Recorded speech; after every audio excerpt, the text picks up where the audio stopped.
میں ایک جرمن عورت ہوں۔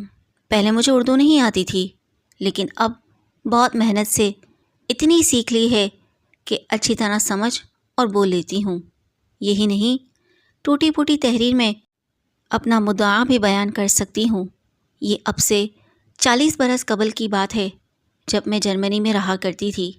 اپنی ٹریننگ مکمل کرنے کے بعد ملازمت کی تلاش میں تھی کہ ایک سہیلی نے رہنمائی کی اور میں ایک اسپتال سے وابستہ ہو گئی، جس کے ساتھ میڈیکل کالج بھی تھا۔ ہمارے اسپتال میں میڈیکل اسٹوڈنٹ پریکٹیکل ورک کے لیے آیا کرتے تھے، انہی میں عظمت بھی تھا۔ ایک مرتبہ جس وارڈ میں میری ڈیوٹی لگی، اتفاق سے عظمت کی بھی وہیں ڈیوٹی تھی۔ یوں ہم نے ایک دوسرے سے واقفیت حاصل کر لی۔ عظمت نے مجھے بتایا تھا کہ اسے جرمنی آئے قلیل عرصہ ہوا ہے۔ ان کا پاکستان میں متمول خاندان اور ایک زمیندار گھرانہ تھا۔ چند ماہ بعد جب وہ یہاں کے ماحول میں رچ بس گیا تو اس کو چند غلط قسم کے لڑکوں سے دوستی میسر آ گئی، جن کا زیادہ وقت کلب ہوٹلوں میں دادے عیش دیتے گزرتا تھا۔ ان دوستوں کو علم تھا کہ عظمت معاشی طور پر ایک مستحکم اسامی ہے۔ ہم دھیرے دھیرے ایک دوسرے کے قریب آ گئے، لیکن جب وہ غلط لڑکوں کا رسیہ ہو گیا تو میں نے اس سے رفتہ رفتہ دوری اختیار کر لی۔ اب اگر وہ مجھ سے ملنے کے لیے فون کرتا تو میں اسے 2 جملے ہیلو ہائی کہہ کر بائے بائے کر دیتی، اور اکثر شدید مصروفیت کا بہانہ ظاہر کیا کرتی۔ ایک دن میری رات کی ڈیوٹی تھی۔ تقریباً 7 بجے میں اپنے روم سے نکلی، تیز تیز قدم اٹھاتے ہوئے ہسپتال کی جانب جا رہی تھی کہ کسی کو لڑکھڑاتے ہوئے دیکھا۔ مریض سمجھ کر میں اس کی مدد کو بڑھی۔ وہ عظمت تھا۔ میں سہارا دے کر اسے کمرے تک لے آئی۔ جب اس کے حواس کچھ بحال ہوئے اور بات کرنے کے لائق ہوا تو اس سے سوال کیا، آپ یہاں کیسے؟ آپ یہاں اس حال میں یہاں کیسے پہنچے؟ آپ باہر سردی میں پڑے تھے۔ اس وقت وہ کافی پریشان لگ رہا تھا، خستہ حال اور بدن کپ کپا رہا تھا۔ میں نے کافی بنا کر دی اور اصرار کیا کہ جو پریشانی ہے مجھے بتاؤ۔ تب اس نے بتایا، دوستوں نے سبز باغ دکھائے، میں نے پیسہ بے درے خرچ کیا اور دن رات ان کی عیاشیوں میں شامل رہنے لگا، حتیٰ کہ اپنا مقصد زندگی بھلا دیا کہ میں اس ملک میں پڑھنے کے لیے آیا تھا۔ نتیجہ یہ کہ میں دونوں مرتبہ فیل ہو گیا۔ نہ جانے کیا آفت آ پڑی کہ گھر سے پیسے آنا بھی اچانک بند ہو گئے۔ امتحان ختم ہو گئے، جوں تو 2 ماہ گزر گئے، مگر اب میں خالی جیب کدھر جاتا، اور فیل ہو جانے کے بعد گھر والوں کی طرف سے رقم بھی بندے۔ یوں تعلیمی اخراجات ادا نہ کر سکنے کی وجہ سے مجھے ہاسٹل بھی چھوڑنا پڑ گیا ہے۔ ہاسٹل سے نکلا تو دوستوں کے پاس مدد کے لیے گیا، انہیں صورتحال سے آگاہ کیا تو سبھی نے آنکھیں پھیر لی۔ اب نہ تو میرے پاس رقم ہے کہ وطن جا سکوں اور نہ کہیں رہائش کا بندوبست ہے۔ مجھے یہ سن کر دکھ ہوا اور میں سوچ میں پڑ گئی کہ اس کے لیے کیا کر سکتی تھی۔ خود ایک غریب محنت کش لڑکی تھی، لے دے کر میرے پاس بس وہی تھوڑی سی رقم تھی جو میں نے کسی برے وقت کے لیے پس انداز کی تھی۔ کم سرمایہ ہونے کے باوجود نہ جانے میرے دل میں کیوں اتنی ہمدردی بھر گئی تھی۔ دوسرے روز کافی کوشش کی کہ عظمت کو مزید 2 سال کا ویزا مل جائے، کیونکہ ہفتے بعد اس کے ویزے کی میعاد ختم ہو رہی تھی، لیکن فیل ہونے کی وجہ سے اب ویزا ملنا مشکل تھا۔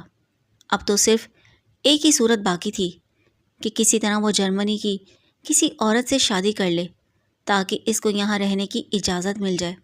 میں نے کافی بھاگ دوڑ کی، اپنی کئی سہیلیوں کو راضی کرنے کی کوشش کی کہ وہ وقتی طور پر عظمت سے شادی کر لیں تاکہ وہ ملک بدری سے بچ جائے، مگر کوئی بھی وقتی بیوی بننے پر آمادہ نہ ہوئی۔ آخر انتہائی مایوسی میں اس نے مجھ سے کہا، روتھ، تم خود کیوں نہیں مجھ سے شادی کر لیتی؟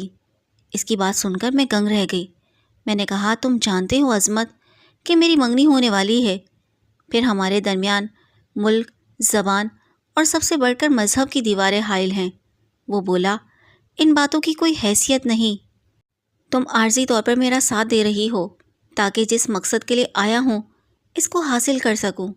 تمہیں پتہ ہے کہ مجھے اپنی غفلت کے باعث ٹھوکر لگی ہے اور میں سبق سیکھ چکا ہوں، تو کیا تم ایک انسان کی زندگی سنوارنے کے لیے ذرا سی قربانی نہ دو گی؟ یہ قربانی ذرا سی نہ تھی جس سے میری منگنی ہونے والی تھی، وہ اس بات سے مجھ پر بدظن ہو سکتا تھا، بلکہ ہمارا ناتا ہمیشہ کے لیے ٹوٹ سکتا تھا۔ یہ بہت بڑا رسک تھا۔ وہ اس مجبوری کو سمجھتے ہوئے بھی مجھ سے بدل ہو سکتا تھا۔ میری ایسے باتیں سن کر وہ بیچارہ رو پڑا۔ تبھی میرا دل نرم ہو گیا۔ میں نے اس کی مدد کی حامی بھر لی اور پھر نتائج کی پرواہ کیے بغیر اس آگ میں کود پڑی۔ اگلے دن ہم رجسٹر کے پاس جا کر بحیثیت زن و شوہر کے رجسٹر ہو گئے۔ پہلے یہ تعلق عارضی رہا، گویا ہم دونوں اپنا وعدہ نبھا رہے تھے۔ اچانک ایک دن جبکہ ہم دونوں تنہا تھے، ایک دوسرے سے دور نہ رہ سکے، یہاں سے وعدوں کے پرچے اڑ گئے اور اب ہم سچ مچ کے میاں بیوی بن گئے تھے۔ اس کے بعد میرے دل نے عظمت کے بغیر رہنے سے انکار کر دیا۔ اس کی جدائی کے تصور سے دل بیٹھنے لگا۔ میں اب اپنے ہونے والے منگیتر کو بالکل بھلا بیٹھی۔ بس جہاں بیٹھتی تھی اس گھر کے نقشے بنانے لگتی جس میں مجھے اور عظمت کو رہنا تھا۔ شاید یہی کیفیت اس کی بھی تھی کہ ایک منٹ بھی مجھ سے دور رہنا نہ چاہتا تھا۔ عظمت کے وطن سے خط آ گیا اور رقم بھی، مگر اس نے مجھ کو کچھ نہ بتایا کہ کیا ہوا ہے، صرف اتنا کہا کہ گھر والوں کو کسی نے اس کی شادی کی خبر کر دی ہے اور انہوں نے مجھے جائیداد سے آگ کر دیا ہے۔ اب تم کہو تمہاری کیا مرضی ہے؟ یہ خبر سن کر میں سکتے میں رہ گئی۔ کہاں تو میں ان کے منی آرڈر کے آنے کا انتظار کر رہی تھی کہ میری رقم مجھ کو واپس کر دیں اور مجھ کو آزاد کر دیں، مگر یہ خبر سن کر تو گویا میں چکرا گئی۔ پھر سوچا تو وہ مجھ کو بے حد مظلوم نظر آئے۔ افسوس، ایسے حال میں کسی انسان کو چھوڑ دینا کتنی بڑی گھٹیا حرکت تھی۔ تب میں نے کہا، عصمت، اگر آپ کی رقم آ جاتی تو یقین آپ سے علیحدگی اختیار کر لیتی، مگر اب یہاں پردیس میں آپ کا دوسرا کوئی نہیں، اور اب وطن واپس جا کر بھلا آپ کیا کریں گے؟ سو بہتر ہے کہ یہیں کے ہو رہیں اور میں بھی ہمیشہ کے لیے آپ کی ہو رہوں۔ غربت ہے تو کیا ہوا، ہم دونوں پڑھے لکھے ہیں، دونوں مل کر کمائیں گے تو غربت بھی دور ہو جائے گی۔ عصمت میری طرف دیکھ کر مسکرایا، کہا، ایک قربانی اور دینی ہوگی۔ کیا تم واقعی دل سے اسلام قبول کر سکتی ہو؟ میں نے کہا، کیوں نہیں؟ جب آپ کو سچے دل سے قبول کر لیا تو آپ کے مذہب کو بھی دل سے ہی قبول کروں گی۔ اس نے مجھے کلمہ پڑھوایا اور میں مسلمان ہو گئی۔ مت پوچھئے وہ کتنا خوش ہوا تھا۔ کہنے لگا، نادان، میں تم کو آزما رہا تھا۔ اب سنو، میرے والد کا اچانک انتقال ہو گیا تو وہاں جائیداد کا کچھ ایسا چکر چلا کہ گھر سے رقم نہ سکی۔ والد کی وفات کی اطلاع مجھ کو یہاں فوراً اس لیے نہ بھیجی گئی کہ پردیس میں ہوں، شاید اتنا بڑا صدمہ نہ سہ سکوں، مگر اب گھر والوں نے ساری حقیقت تفصیل سے لکھ بھیجی ہے اور میں تمام جائیداد کا تنہا وارث ہوں۔